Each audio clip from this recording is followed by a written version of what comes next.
Bonjour, vous êtes ici parce que vous êtes un promoteur et vous souhaitez organiser ou concevoir un événement qui vous permettra de faire un grand bénéfice. Je suis Souleymane Kamagaté, promoteur de spectacles, patron de la structure événementielle et de communication 3CO Productions. J'ai réalisé pas mal d'événements qui ont eu du succès et qui m'ont permis de réaliser d'énormes bénéfices. Et c'est cette expérience-là que je veux partager avec vous gratuitement. D'abord, pour être un bon promoteur de spectacle, il faut avoir des relations. Il faut se faire des relations. Et pour se faire des relations, il faut être là où il faut. Il faut côtoyer les bonnes personnes. Il y a certains promoteurs d'événements, c'est lorsqu'ils ont l'idée d'organiser un événement, c'est en ce moment-là qu'ils décident d'approcher certaines personnes qui peuvent leur apporter quelque chose. Non, c'est pas comme ça que ça fonctionne. Quand tu sais que dans ton événement, il y a quelqu'un qui peut t'apporter quelque chose, à toi de lui apporter quelque chose d'abord avant d'espérer quelque chose en retour de cette personne-là. C'est très important d'avoir des relations quand on est promoteur d'événements ou de spectacles. Parce que ce sont ces relations-là qui vont vous permettre d'avoir des parrains, qui vont vous permettre d'écouler facilement vos tickets et le plus important, d'avoir des partenaires ou des sponsors. Donc comprenez qu'il est très important d'avoir des relations quand on veut être promoteur de spectacle. Et il faut savoir soutenir. Il faut savoir soutenir, c'est très important. Il faut savoir soutenir les autres pour qu'à son tour, on soit soutenu. Deuxième chose très importante, il faut organiser un événement qui plaît à un public. Un événement qui pourra drainer du monde. On n'organise pas un événement pour soi-même, mais on organise un événement pour un public bien défini. Je vous prends mon cas. Par exemple, j'avais un événement que j'ai organisé qu'on appelait Chill Party. Alors, j'ai identifié la cible que je voulais. Qu'est-ce que j'ai fait? Étant donné que j'étais intéressé, je voulais déplacer des élèves des terminales, des étudiants de première année, deuxième année. Alors, je me suis rendu dans plusieurs grandes écoles du Cocody et j'ai ciblé certains élèves. La cible en tout cas que je recherchais, des élèves des terminales, avec 10 élèves par école. J'ai choisi 10 établissements et je les ai invités, ils étaient 100 et je leur ai posé certaines questions. Je leur ai demandé par exemple, pour un 24 décembre, comment ils souhaiteraient fêter le réveillon le 24 décembre, dans quel endroit ils souhaiteraient aller un 24 décembre, quel artiste ils souhaiteraient voir un 24 décembre, à combien ils pourraient bien payer un ticket s'il y avait un événement le 24 décembre. Pendant un événement du 24 décembre, qu'est-ce qu'ils aimeraient voir, qu'est-ce qu'ils aimeraient entendre, qu'est-ce qu'ils aimeraient découvrir vraiment pour effectuer les déplacements, etc. Voilà, pas mal de questions vraiment pour me permettre de concevoir un événement vraiment qui répond aux attentes de cette cible-là que j'ai recherchée. Ça c'est vraiment un exemple. Et cet exemple-là, c'est vraiment quelque chose qui a marché, c'est vraiment quelque chose que j'ai réalisé. Mais à vous de connaître la cible, la cible que vous recherchez. Vous partez vers cette cible-là, vous choisissez peut-être 50 personnes et vous essayez de leur poser des questions afin qu'ils vous donnent des réponses. C'est ces réponses-là qui vont vous permettre de proposer un événement. En ce moment-là, vous êtes sûr que cet événement-là pourra plaire à votre cible. Donc c'est donc très important de concevoir un événement qui puisse plaire à un public bien défini. Troisième chose aussi importante, la communication. Et il est très important quand on organise un événement, il faut s'attacher au service d'un infographe professionnel. Parce que ça aussi, ça compte, la qualité du visuel. La qualité des visuels. Parce que c'est le visuel qui te permet d'attirer le maximum de personnes. C'est le visuel qui permet de démontrer que tu es un professionnel. Parce que si, quel que soit ton événement, même s'il est bon, au niveau de la communication, les visuels ne sont pas bons, c'est clair que ça ne va pas attirer et tu vas échouer. Donc j'insiste là-dessus. Il faut s'attacher les services d'un très bon infographe qui va nous proposer de très beaux visuels, parce qu'on a l'habitude de voir des promoteurs de spectacles. Voilà. Il n'a tellement pas envie de dépenser pour son événement. Il voit son gars au quartier, un petit infographe, il faut me concevoir quelques visuels. Voilà. Après, quand tu vois que ça n'attire pas, tu ne reçois pas des appels, voilà, tu es étonné. Tu es étonné. Et c'est tout simplement parce que tu as négligé ce volet-là. Donc c'est très important la communication. Il faut concevoir des très bons visuels. Quatrième chose aussi très importante, il faut réfléchir et penser à comment séduire un partenaire ou un sponsor. Je prends mon cas, excusez-moi si je prends très souvent, j'utilise très souvent mon exemple, c'est vraiment pour vous permettre de comprendre et de savoir que ce que je dis, je l'ai déjà réalisé et ça marche véritablement. Quand j'ai organisé l'événement Chill Party, bien évidemment, quand on dit Chill Party, c'est clair qu'on va aller boire, voilà, il y a l'alcool, tout ça et tout. Et tout de suite, j'ai pensé à, excusez-moi pour la publicité, à Solibra. Bon, je veux que Solibra m'accompagne. Qu'est-ce que je fais?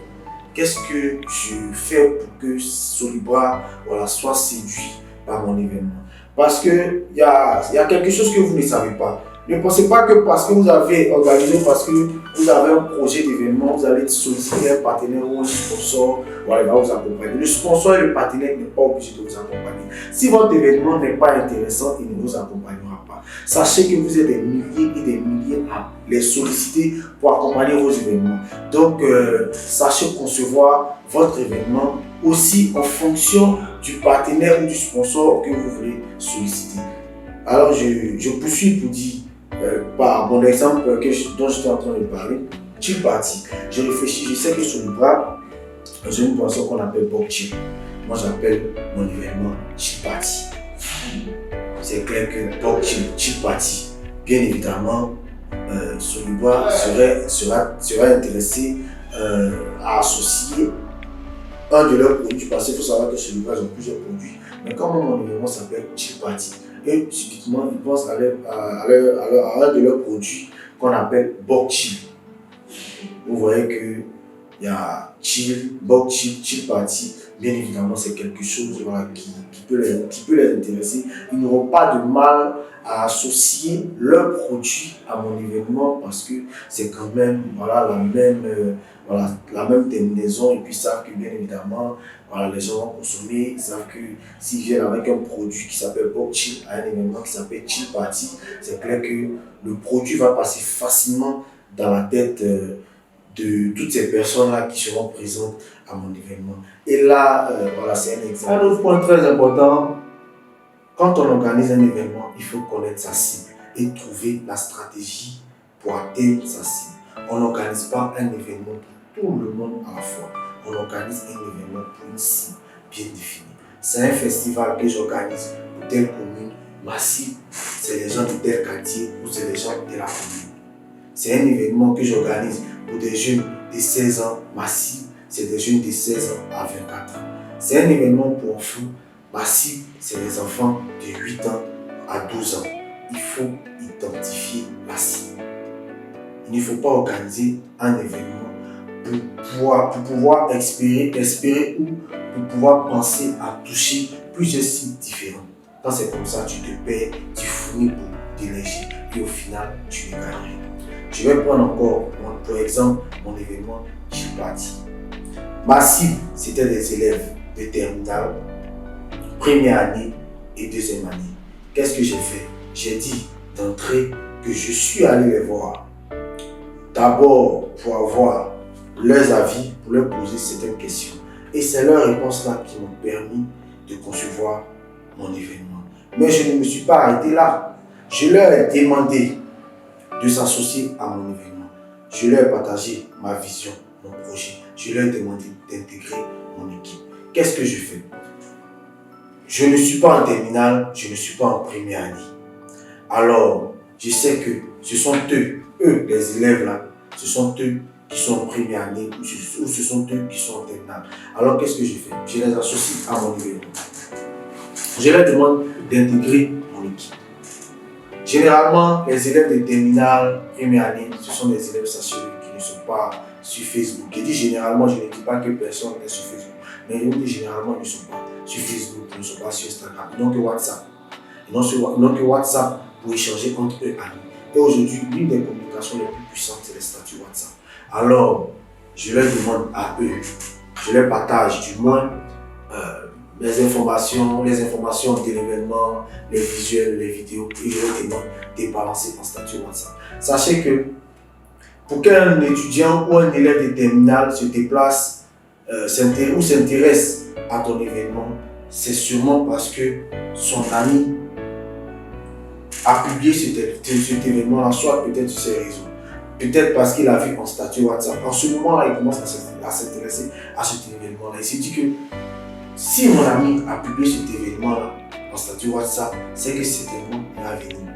Matin, il se réveille, il voit son ami Georges a publié l'événement en statut WhatsApp. Quelques heures après, il voit sa camarade Sylvie a publié cet événement-là en statut WhatsApp. En ce moment-là, il commence à s'intéresser à cet événement. Donc, vous comprenez que quand je décide, par exemple, dans un lycée bien défini, je prends un exemple, lycée municipal de Cocody, je choisis peut-être 20 élèves du lycée et je les associe à mon événement. Et généralement, ces 20 élèves-là communiquent sur mon événement. Vous comprenez que mon événement va atteindre les élèves du lycée. C'est pourquoi je dis qu'il faut bien connaître la cible.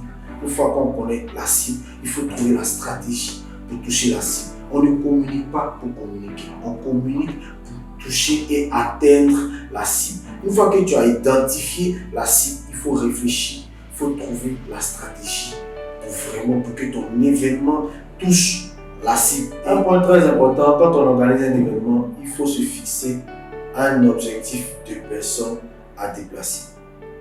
Quand tu te fixes un objectif de personnes, ça te permet d'avoir une idée de tes recettes.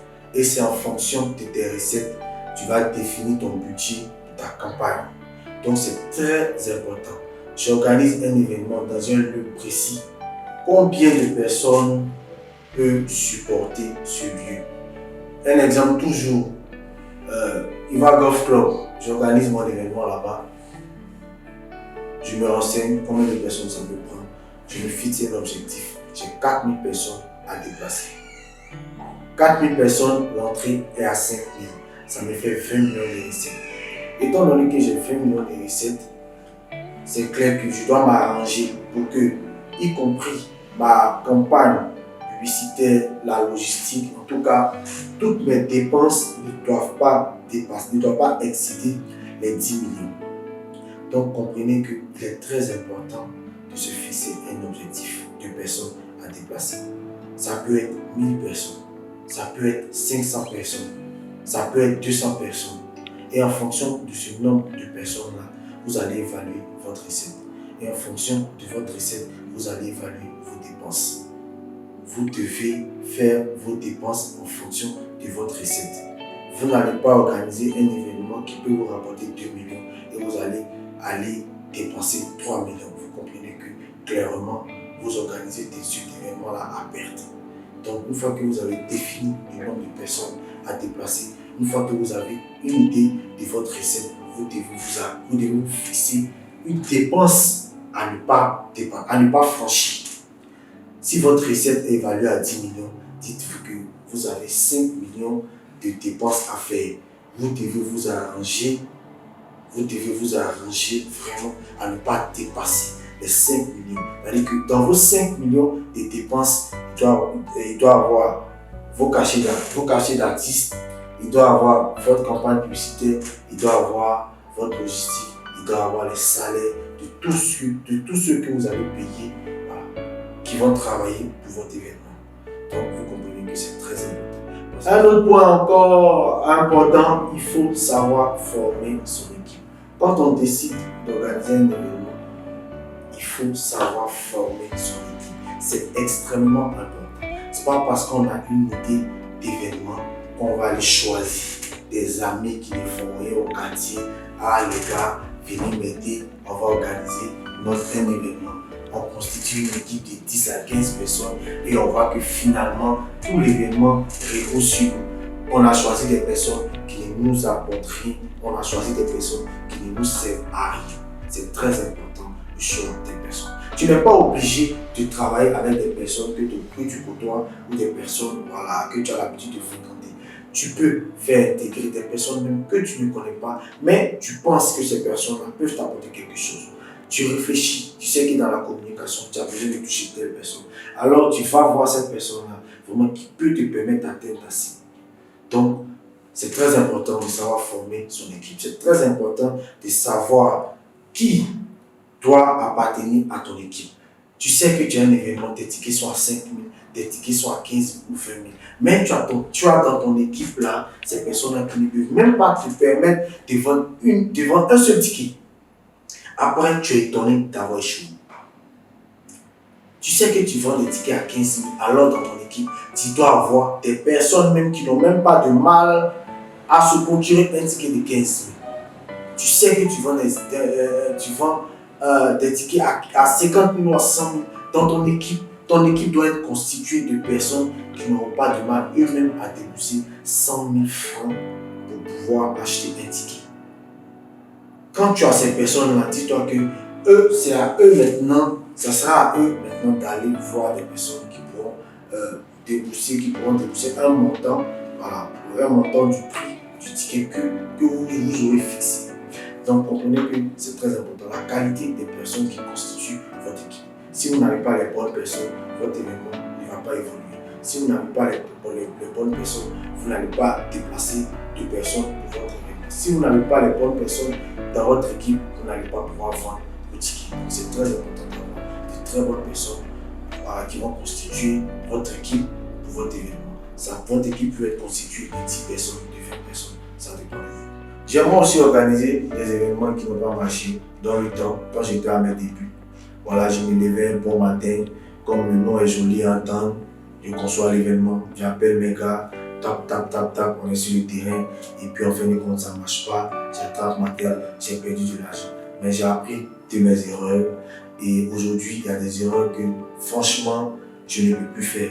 Si vous remarquez bien, j'ai organisé plusieurs événements à l'intérieur du pays. Ici à Abidjan, à Yopougon, à Cocody.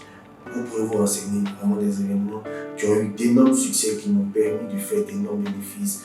Par exemple, j'ai organisé des événements, j'ai fait 15 millions de bénéfices, voilà, très facilement.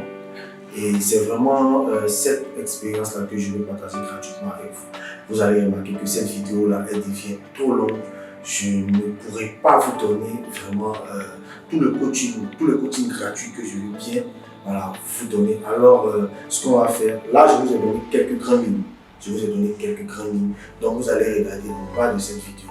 Pour tous ceux qui souhaiteraient continuer ce coaching-là, ils vont prendre un rendez-vous avec moi. Vous allez cliquer, vous allez prendre un rendez-vous avec moi. J'ai déjà vos coordonnées, j'ai déjà des informations sur vos événements.